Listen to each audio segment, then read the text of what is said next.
Family નવા બ્લોકમાં આપણું હાર્દિક સ્વાગત છે। આજે જશે કિશનભાઈ વાડેમાં પાણી વાળવા 8મું 9મું પણ છે। આપણે ત્યારે જો પાણી વાળીએ છીએ, થોડુંક જ્યુસ પાવાનું, બાકી તો બધું પાઈ દીધું છે। આ છે આપણું જીરું, 8મું 9મું પણ ચાલુ છે। એક કેરો જો છે, થોડુંક આંબર્યું છે। આવું જીરું છે।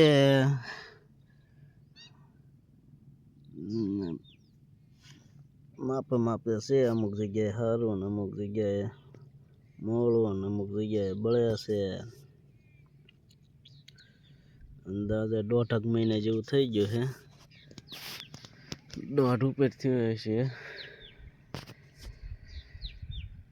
7 તારીખે વાવ્યું હતું ને આજ થઈ 23-24 તારીખ છે, 23 તારીખ છે। 1.5 મહિના જેવું થયું છે અંદાજે। આ છે આપણું બધું જીરું।